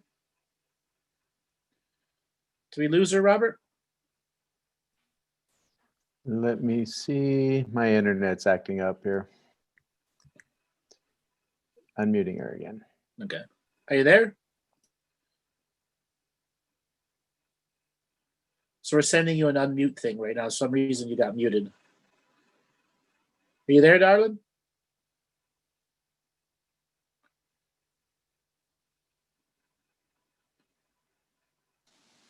Okay. Hello. There we are. You got muted there for a second. It's okay. Okay. You need to get educated in the way the law works very fast. And you need to go and sit with a lawyer. A divorce lawyer. A divorce lawyer. Okay. Immediately, you need to gather all of your paperwork. And I'm going to tell you something a little sneaky here. You need to get all the original copies and go put them in a safety deposit box off property. Original copies of our deed, etc. Everything, because this guy's going to fuck you in the ass.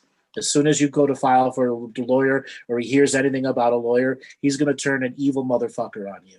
No, I'm not surprised about that. I'm really, Get the fuck out before the demon raises its head with your 1-year-old child there. And I'm gonna have the energy to put up with his antics. You have to suffer. You have to find a way to do this, because if you stay, he will destroy every part of you. And if I leave, he won't destroy as much of me. Correct. That means on the other side, you get to recover with a good portion of yourself still intact. Do you see me traveling up to see my son in New York, or him coming down here by chance? Anytime I can see you. I can see you traveling up there, and ultimately, are you going to set yourself straight? Yeah. Okay. Am I going to set myself straight? Yes. I mean, I like that idea. I just don't know how. It's just always functioning from this point of no money. It really sucks. Mm-hmm. That's called being manipulated and entrapped. I'm going to be blunt. This guy did this to you on purpose. Yeah. Mm-hmm. Okay. On purpose.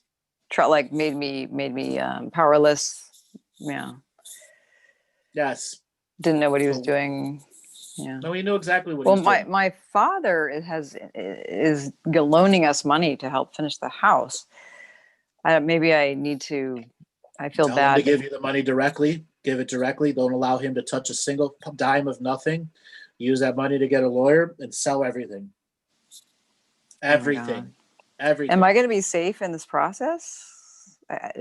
You are living with a person who could become unhinged, yes. Okay. But you already knew that. I have known it. I didn't know it when I married him. And it's a little bit of a pattern that's really disappointing me. That my ex, you were gullible. Trusting. And that's what you got to forgive yourself. You got to forgive yourself that you were gullible. Yeah, I was kind of ready. That's what it was. But okay. All right. I thank you. Yeah, you can talk to your dad. Has the money gone through yet? He's giving us draws. He's committed to a certain amount. Okay. You can sit down and talk with your dad and say, I need to get the fuck out of here. I need to sell all these properties. And he's gonna say, wait till the house is finished so that you can. And you say, no, I can't survive there.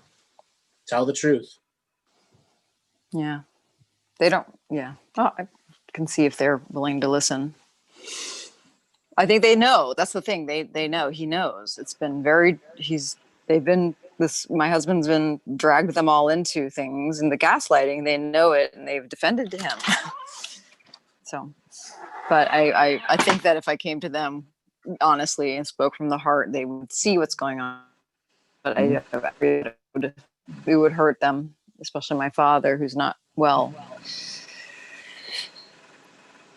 All you need is enough money for the lawyer right now and the filing of the paperwork. And you're probably going to have to file a restraining order on him too. That's what I need money for, is for a lawyer and to file a restraining order? Yep. After I move out. Well, most situations, the restraining order will, because your name's on the deed too, you'll stay there, he'll be moved out. You're the woman, all the benefit goes to you. Mm-hmm. This is the law part that you don't understand. You're the one with the kid, not him. You're the mother. Right. That makes sense to me. That's the way the law is very much in favor of the mother with the child. Right. So don't focus on moving out. Or yes. Get educated from the lawyer first. Okay. All right. Okay? And make sure Yes. he doesn't find any of the paperwork about a lawyer. Okay. Get all the original copies and go put them somewhere off property that only you can get to. Okay. That I can do. Okay. You're in a tough spot, but you got to find the internal metal to get out of this. Okay? I mean, I've been in this situation before, so. I know. And you're repeating something you didn't want to repeat. Yeah. Now it's about not being afraid, sucking it up, finding that masculine energy that doesn't destroy your feminine inside you, so you can still be a mother to your children on the other side. Yeah. Got to break this vicious cycle.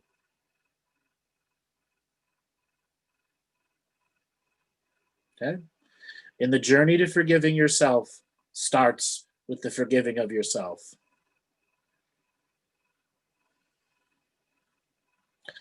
Did you get muted again? Hello? Robert? Yeah, let me check. Let's see. Got more technical stuff happening.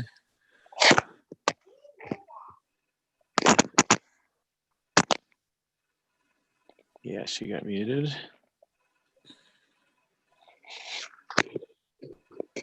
Hi. Hi. Are you ready to have the moment? Yes, I'm just confused because I have done this before. I've taken leaps of faith. I've left, I've rebuilt, tried to. So it's just So disappointing. why are you confused then? If you know that this is what you have to do. Because I've done it in the past and it didn't. Right. You're confused because you're doing it again as a repetition process. That's why you got to forgive yourself here. Forgive. Yeah. Okay. And don't let this asswipe win. I'll try not to. Yeah. No, you will not let him win. Okay? And that means that's not my child, by the way. I know Robert, can you mute in the background? Yeah, working on it. And that just means to win means to move forward. Right. With Intact. my respect, yeah. Self-respect and everything. Will I be okay? I just want to be there for my kids and find love and be happy. Okay. It starts with a choice. It ends with a choice. Okay. All right, darling. Thanks a lot Right. for calling in. Thank you. Appreciate it. Oh, boy. interesting callers we've had today, Robert. I believe we're going to have Monty on next. Yeah, if I can get into and work this thing. Monty, if you're there, we're going to bring you on here right now. It's different doing everything on a phone and an iPad. There we go. Monty, are you there? No, completely wrong. You're all lying. Okay. But yeah, everyone playing at home, I just love how, if you've watched the entire show and then Andrew goes, "Oh, I'll bring on the comedian." Thanks. You're welcome. It's like, let's see how you can follow trolls, reigniting a couple, which was very powerful, and tingles and crying, and even just, you're going from getting a couple together to get rid of the past so they can move forward. Don't forget super connected alien space guy. Yeah, I know. There's a list. That much I can say. Okay. And you've gone from getting a couple together, the ambassador from, I think he was from Texas, and then a woman flee the dirt bag. I'm like, how do I follow it? So let's talk about socks for 5 minutes.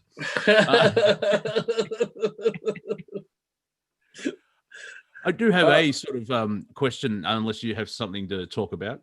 Nope, go ahead. Shoot. Oh, just been watching a lot of Doctor Who. I started at season 14. I'm about to finish season 23.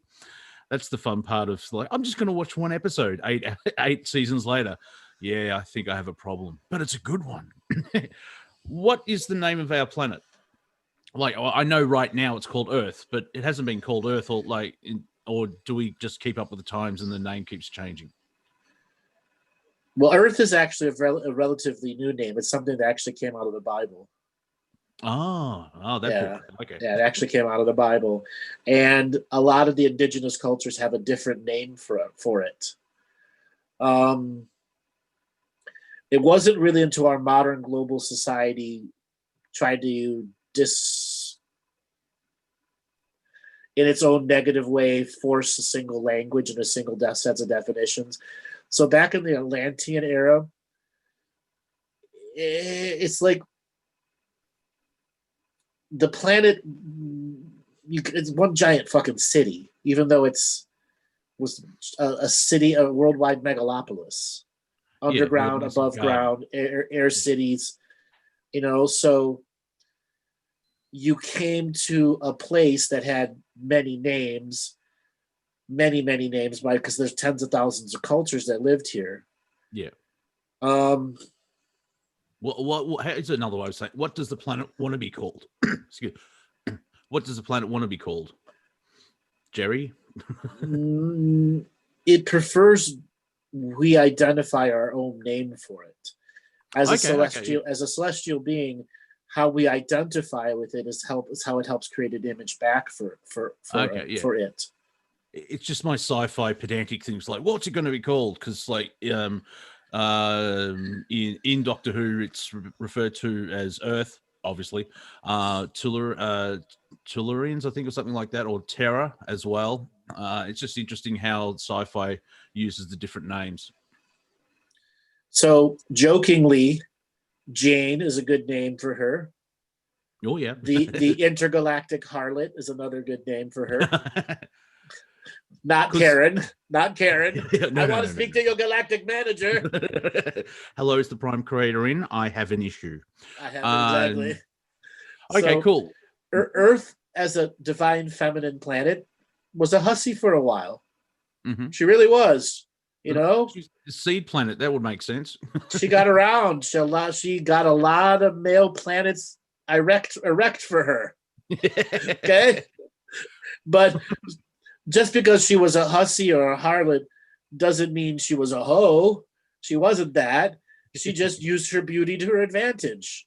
Yeah, she was a strong queen, as the kids would say. No, she doesn't want to be called a queen. That's not her. That's not her thing. Yeah, not how we say queen. I'm just saying how the children's use the term. Yes, queen. All that type. Which I think it's like call them a goddess. A queen. A queen's like but goddess is higher on I mean, the she's got some big mountains, yeah, and some big valleys, gentlemen. And those aren't cool. Those aren't implants. All natural. Celestial Exactly. porn. Yes. Exactly. Have you seen that? Okay, well, yeah, all right. Because then I've got follow-up questions. What is the sun called? Because using Doctor Who, because it's Sol, isn't Earth is referred to as Sol 3. That's all modern terminology. Yep. So apart from everybody has a different name for the sun. Okay, because I'm just trying to think galactically how I think from our perspective, we're Earth in the solar system and the Perseus arm of the Milky Way. And so when we go out to Galactic, it's called Jelly Bean. Why is the galaxy called Jelly Bean? You know what I mean? So again, that's all modern terminology. Yeah. And as we awaken to modern cosmology, there'll be a whole different set of names that are already on maps that are many millions of years old by the species that travel the universe. Our maps will adjust. There will be names from our naming way that'll make it to the new maps. Okay, yeah. Because it's trying. I think I'm trying to find just that logical, linear part of the mind. It's if we're drawing a map, you can't have 16 names to the planet. Right, don't work. Yeah, because exactly. I'm off to LB73. I'm like, oh, okay, I'm going to Earth. That's the same place. LB73 is a nice place. Okay. I incarnated there before the fall. So in my finishing of the statement of Earth being a hussy, mm-hmm. So she liked to go to the galactic bars and wear the short clothes. Okay. So mm-hmm. she liked to go celestial partying. What's wrong with that? Yeah, she was young. She was experiencing stuff. It's all a learning lesson, just on a planetary scale.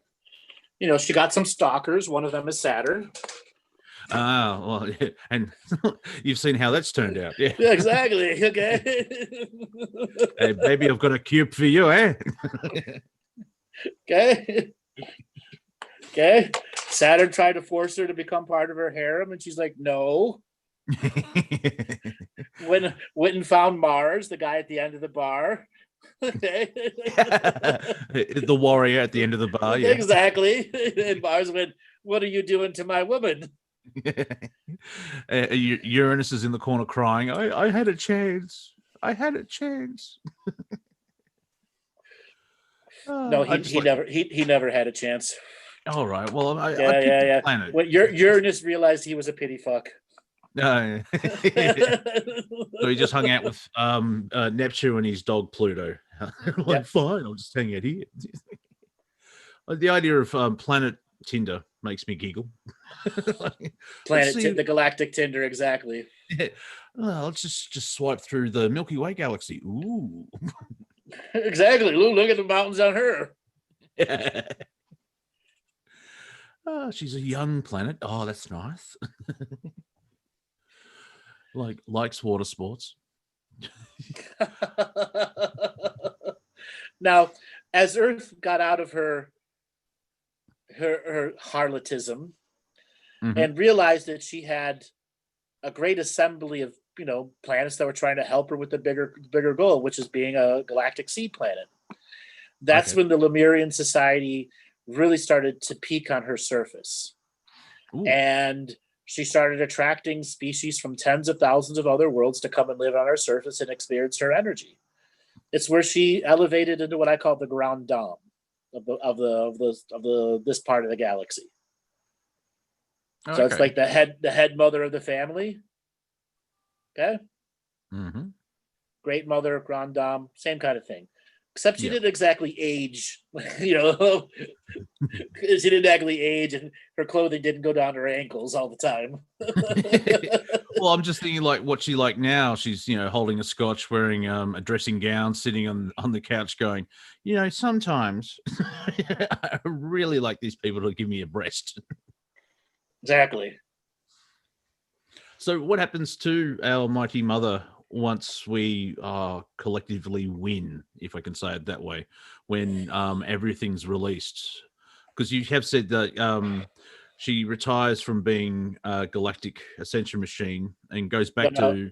The Galactic Ascension machine is kind of like a object that's around her. Think of it like a... okay, yeah. Think of it like a... what did I call it? The things they pull tight around their chest. Corset? Girdle and corset. Oh, girdle, yep. Not a virginity belt. She still gives bills to lots of things. A girdle and a corset. Okay. Yep. So she gets to let loose and spanks.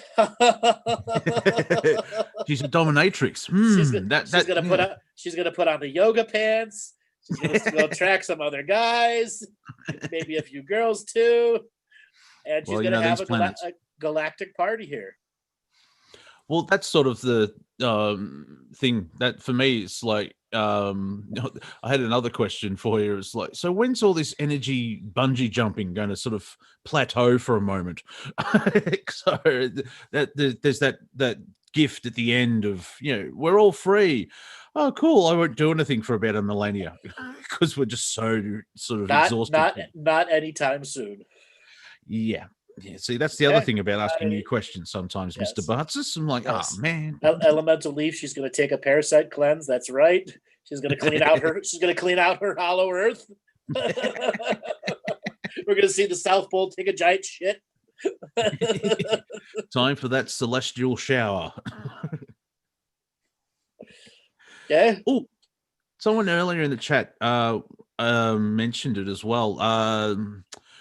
I remember it as Beetlejuice, but it's wrong. But the solar supernova that's popped off. Betelgeuse? Yes. See, that's how my comic brain. Beetlejuice. Yeah, he'll know what he's talking about.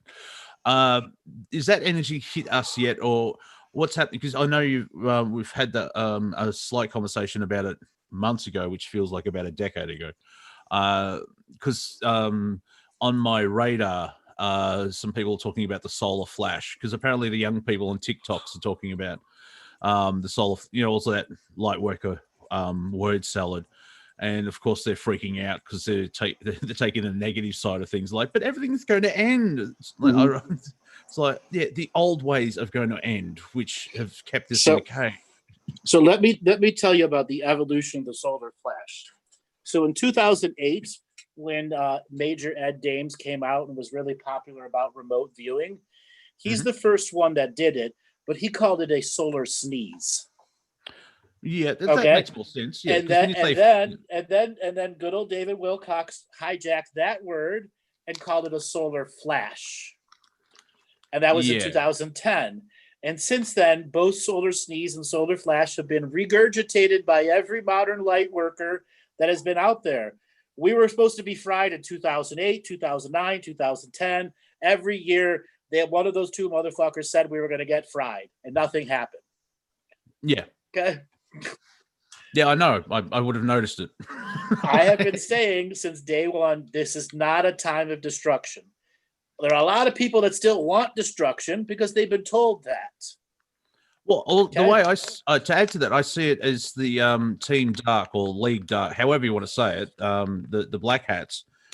From their point of view, it is destruction, and they've used that they've weaponized it and turned it around to the innocent. It's like, it's all destruction. It's the end of the world. Yeah, it's your world, which is fake. So it's the English language in 26 letters. So you are correct. There isn't destruction. The old ways are dissolving, and so from their perspective, they think it's destruction. Right. But for humanity, it's like, when you're like, ooh, I'm not going to go hang out with them anymore.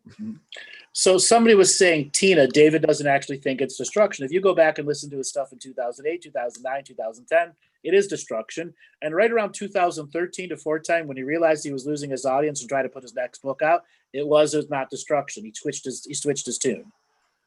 Okay? Yeah. Because they all realized nothing was going to happen. Okay? Yeah, that's the fun part of like being in conspiracy world, spiritual world. On this date, this will happen, and after the 15th date, like, yeah, whatever. Okay. So I'm not shitting on David. I'm only shitting on his marketing. Okay. Yeah. I actually like David as a teacher. His stuff is great. His marketing sucks. His way of keeping his audience sucks.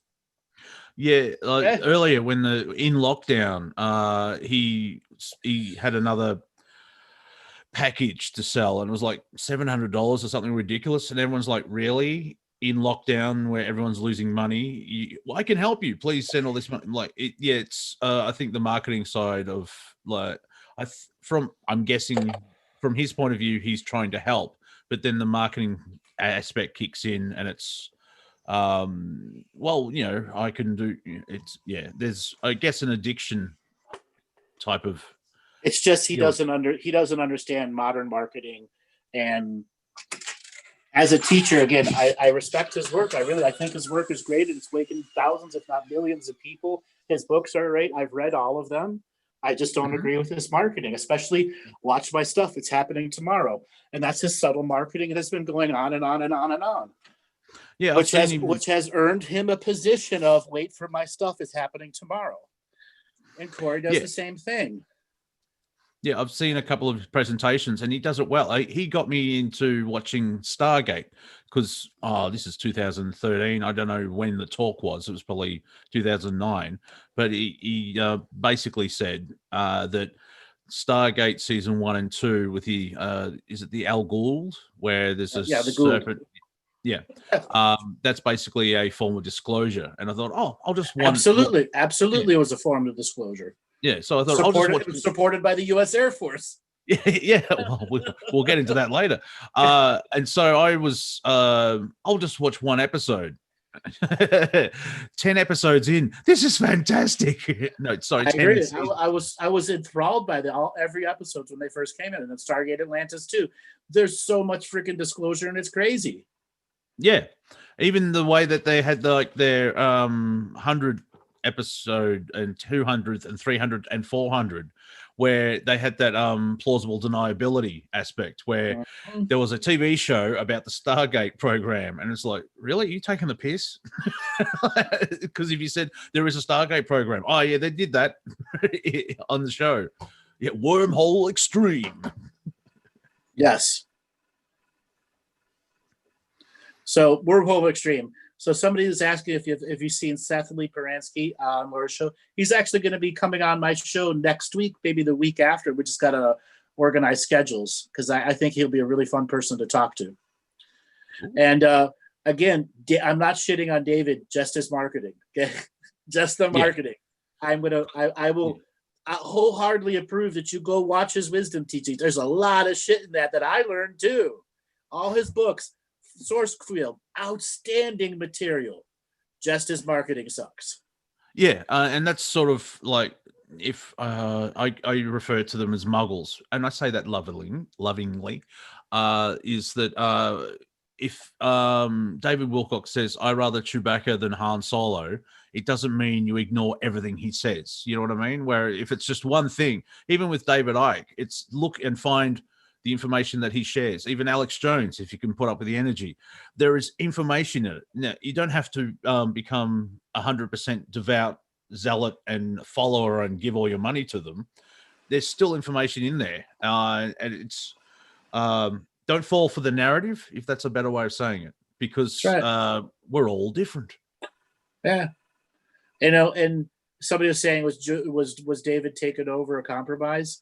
Listen, anyone that's operating at that top level has got to do their shit, or something will happen to them physically or etherically. And David has stayed on top because he does do his inner work. Okay, he does do it. He wouldn't have stayed on top. It had been kicked off the mountain, and somebody else would have taken his spot. I can tell you, because this is a competitive fucking niche industry, and nobody could beat David off the top. Not even Corey. Okay, yeah, variety. They can't compete. Why? Because they don't have the brain David does. Yeah, and he's been doing it for decades. Like he's started. He's a teaching machine. Yes, I'm not a fan for the blue chickens. However, I see that as it's part of the bigger story where it's a. I'd go as far as it's a test in a certain aspect. Right. The blue chicken. You and I have made fun of the blue chickens a lot. We're gonna have some fried blue chicken. Oh yeah. Franchises across the galaxy. Yeah. Exactly. Now, if the blue chickens appear to be real, tend to be real at the other end, well, we're gonna have a lot of talking with them. Yeah. Well, it was all in comedy. Seriously. Exactly, and that's how we get away with our fortnightly comedy shows. Like, if these beings don't laugh, it's a test to see how far they're up in vibration. Oh, did we trigger you? Oh, a bit negative. Ah. Yes. So somebody is saying they did part of the homework. They watched The Shape of Water, and it was fantastic. I told you. Who else did their homework from last Friday and went and watched some of the movies we told them about? I'm about to watch some of them. I think you should watch one of mine, one of yours, one of mine. That will really play with your head. The Shape of Water, then Blazing Saddles. Yes, I've got Blazing Saddles queued up to watch this weekend. Oh, good. Yeah. Whatever. If it's HBO, whatever. There's a warning now for it. It's funny. I've got the 3 Detective D and the 4 IP Man. Ip Man, yes. Gabe was just saying he loved Ip Man a lot. Ip Man was riveting, is what he said. Okay, because I said what movies. I realized I should have said what comedy movies, because I'm looking at these things like, this doesn't seem to be a comedy. I mean, it looks like a good film, but. Wonder, I could see Bruce Lee had a very unique, not a unique sense of humor, but it was there from the little bits I've seen of him. Yes. Oh, I have some side information to do. I recently spoke to somebody who's going to be working with us in the background, and he's going to be able to do some cartoon animation for us. Oh, nice. So what we're going to do is ask the audience now, anyone that is drawer, anybody that wants to do any type of graphics work, 2D animation, and we can use those. He has a special piece of software that allows a 2D picture to be rendered into 3D and move around. It may look like Ren and Stimpy a little way, but we'd like for people to come up with a Gary and Barry. And we are going to be featuring that once we get some images in. Robert is going to put up an email address for people to send selections of their artwork. Again, 2D artwork. If you have a 3D model, that would be cool too. But right now we're looking for something cartoonish. Okay. Yeah. How I describe it is it doesn't have to be Avatar level of graphics, because no, it doesn't need to be Avatar. Exactly. Yeah. Look at South Park. And like, they started out with just construction paper, and like they even make a joke of that in their movie, which was like around about season 4. Yeah, but the animation's really crappy, and they all wander off. But South Park's still going, and it's still basic animation, even though it's rendered 3D, and it does all. They can make it in a week, and the reason is because it's not Avatar level CGI. Was like the colors, children, the colors. It's the story, and so if you've got that's sort of the mystique of Doctor Who, was like, oh yeah, but it looks crap and the sets wobble. Yeah, it's 1973 and they only had 300 pounds. Shut up. The story's still good. So it'll be webmaster@galactichistorian.com is where you can send your submissions.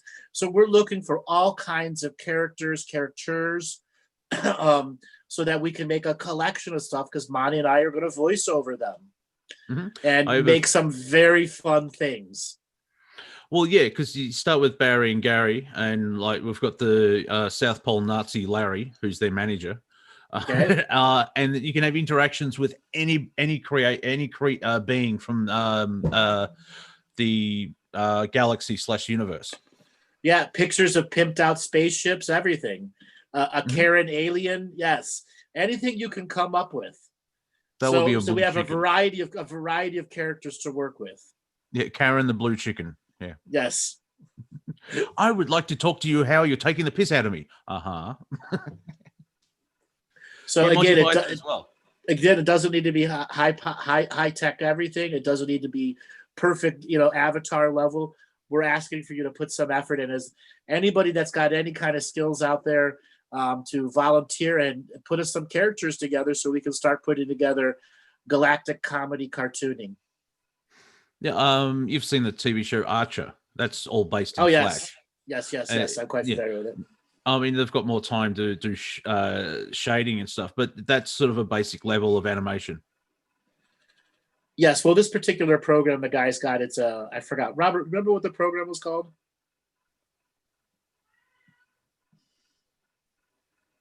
Is that your cat in the background? Yeah, that's Scoffy. She's been yelling at me for a while. Get your camera. So I'll be back in 10 seconds. Hang on. Okay, Robert, what was the name of that? The program is really cool. Let me see on my desktop here. And let's see. I'm not finding the notes on that. They're somewhere. I've got a mess on my desk tonight, but it's really cool. It does all kinds of animation and stuff that you normally wouldn't think you can do by yourself on the computer. Yeah, it allows you to take any 2D animation and animate it. Okay, literally. So it makes it very easy for standard drawing stuff on paper just to be scanned and start to animate, make this wireframe of it and animate it. And again, we're not going to be doing. I forgot the name of the program. I'm back and I'm holding a cat. Okay, I've been convincing Monty his cat is Cash. I just have to follow her around for 6 hours a day because she sleeps the rest. So she snores. She snores, and I can tell when she's dreaming because she's sort of a little whimpering as well. She's awesome. Yes, cats will get you laid and paid. See, I'm not the only one that knows this, Monty. Yeah, well, let's not bring up the lockdown. It's called Crazy Talk Animator.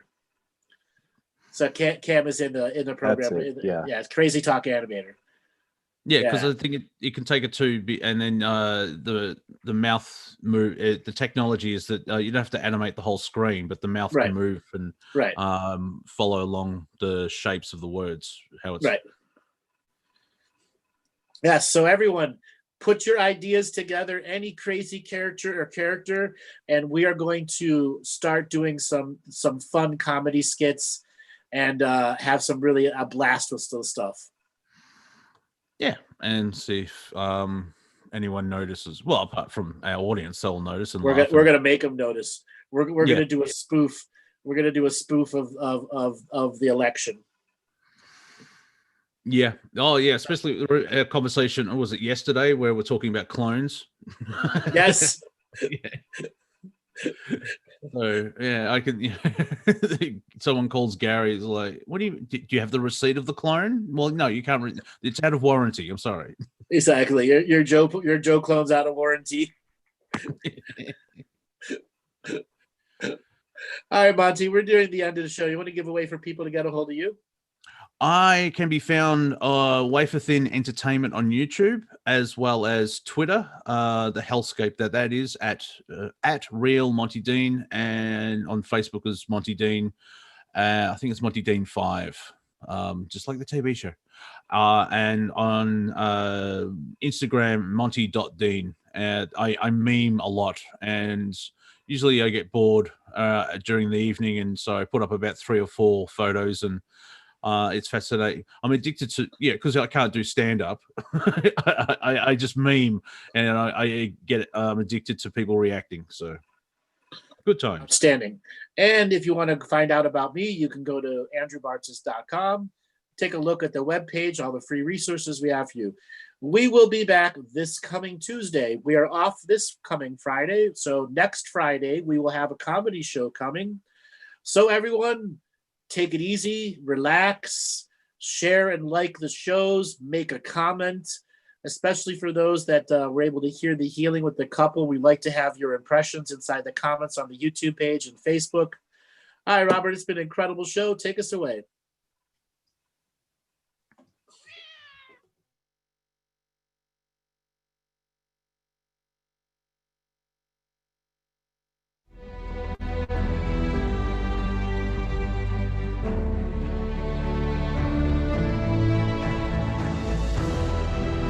each different bubble of reality is true.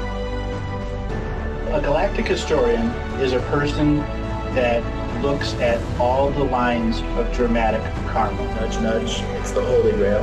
Improvise. Mysterious.